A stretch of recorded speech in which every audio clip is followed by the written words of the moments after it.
नमस्कार, आप देख रहे हैं पुलिस वाला वेब न्यूज और मैं हूं आपके साथ कंचन। जनगणना की प्रक्रिया में अब स्वगणना लोगों के लिए आसान और सुविधाजनक विकल्प बनती जा रही है।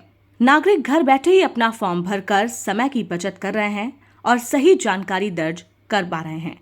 स्वगणना के माध्यम से लोग बिना किसी जल्दीबाजी के अपनी पूरी जानकारी सावधानी पूर्वक भर सकते हैं, जिससे गलतियों की संभावना कम हो जाती है। फॉर्म भरने के बाद मिलने वाला SEID आगे की प्रक्रिया जैसे मकान सूचीकरण में भी उपयोगी साबित होता है। प्रशासन ने नागरिकों से अपील की है कि वे स्वगणना का अधिक से अधिक उपयोग करें और प्राप्त SEID को प्रगणक के साथ साझा करें, ताकि दोबारा गणना की जरूरत न पड़े। इस पहल से न केवल लोगों को सुविधा मिल रही है, बल्कि पूरी जनगणना प्रक्रिया भी तेज और अधिक सटीक बन रही है। अभी जनगणना 2000 जो हमारा अभी 2026 में जनगणना 1 मई से चालू होना है, जिसमें प्रगणक के द्वारा 1 मई से 30 मई में मकानों की गणना की जानी। चूँकि प्रगणक द्वारा 1 मई से चालू गणना की जानी है, उसके प्रारंभिक दौर पे अभी 16 अप्रैल से 30 अप्रैल तक अगर व्यक्ति स्वयं चाहता है तो अपनी स्वयं की गणना कर सकता है। उसके लिए एक सेंसस की लिंक है se.census.gov.in। उस लिंक पे जाके व्यक्ति अपने मोबाइल नंबर से लॉगिन करके उस पे अपना जो जियो लोकेशन है उस लोकेशन पे जाके वो अपने जो नॉर्मल जो जनगणना के 33 प्रश्न हैं उसका उत्तर देके अपनी स्वगणना कर सकता है। ये बहुत ईजी प्रोसेस है और आप अपने मोबाइल पे भी कर सकते हैं। जहाँ पे भी आपका मकान है वहाँ पे आप अपने मकान में ही आपका लॉन्गिट्यूड लैटिट्यूड के साथ आपकी लोकेशन ले ली जाएगी और आपके जो प्रश्नों के उत्तर है 33 उसके उत्तर देते हुए आप सबमिट हो मतलब आपका डेटा सबमिट हो जाएगा। फिर जब आपके पास प्रगणक आएगा, आपके पास जब आप ये डेटा सबमिट करेंगे तो आपके पास एक स्वगणना की ID होगी।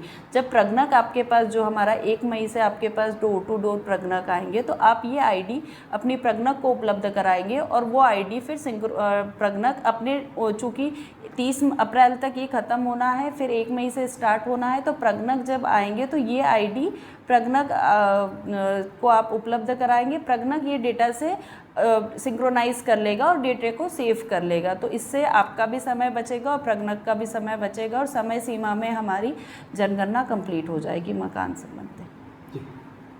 इसमें कोई पर्सनल दस्तावेज नहीं है। ये साधारण जो आपके मकान की स्थिति है, मकान किस टाइप का है, आपके यहाँ पे शौचालय, पानी की स्थिति क्या है, मकान किस मटेरियल से बना है, यही बेसिक जानकारी है। इसमें कोई भ्रामक जो अभी चल रहा है कि आपकी बहुत व्यक्तिगत डिटेल मांगी जा रही, कोई भी व्यक्तिगत डिटेल इसमें कोई भी नहीं मांगी जा रही। बेसिक जानकारी है, यही उपलब्ध करानी है।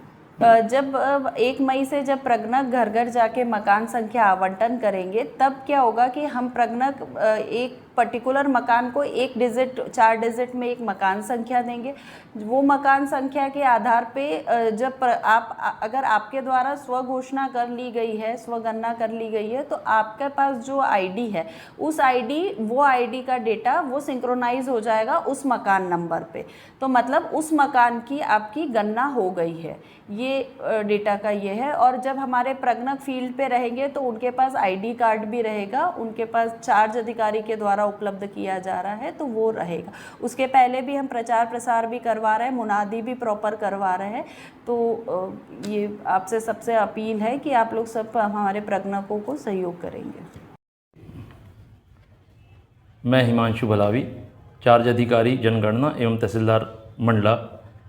मैं आप सभी नागरिक बंधुओं से अपील करना चाहता हूं कि दिनांक 16 अप्रैल से लेकर दिनांक 30 अप्रैल तक स्वगणना चालू हो चुकी है, जिसमें सभी नागरिक एक लिंक के माध्यम से अपने स्वयं की जानकारी भर स्वगणना कर सकते हैं। यह एक सिंपल सी प्रोसेस है। इसमें केवल नागरिकों को अपने स्वयं के मोबाइल से या घर के किसी भी एक सदस्य के मोबाइल से लॉगिन करना होता है। लॉगिन करने के बाद आप अपना विवरण भरें और विवरण भरने के बाद इसे सबमिट कर दें। केवल इतनी सी प्रोसेस के कारण आप अपने स्वयं की गणना कर सकते हैं। यह 16 अप्रैल से 30 अप्रैल है। तो मैं यही चाहता हूं कि आप सभी जो भी नागरिकगण हैं जनगणना में सहयोग प्रदान करते हुए और उस ऐसी सेल्फ एन्यूमरेशन लिंक के माध्यम से अपनी स्वगणना करना सुनिश्चित करें। किसी भी तरह के आपसे लीगल डॉक्यूमेंट ना ही मांगे जाएंगे, ना ही आपको लीगल डॉक्यूमेंट डिजिटली तौर पे कहीं पर अपलोड करना है। केवल आपको उस लिंक के माध्यम से, जिसका लिंक है se.census.gov.in, इस लिंक के माध्यम से केवल आपको लॉगिन करना है और लॉगिन करने के बाद जो भी आपकी जानकारी मांगी जाएगी उस जानकारी आपको स्वयं भरनी है और उस जानकारी को सबमिट करना है। सबमिट करने के बाद एक आईडी जनरेट होती है जो कि आपकी रिसीविंग होगी। साथ ही आपके रजिस्टर्ड मोबाइल नंबर में एक आपको स्वगणना कंप्लीट होने का एक मैसेज प्राप्त होगा।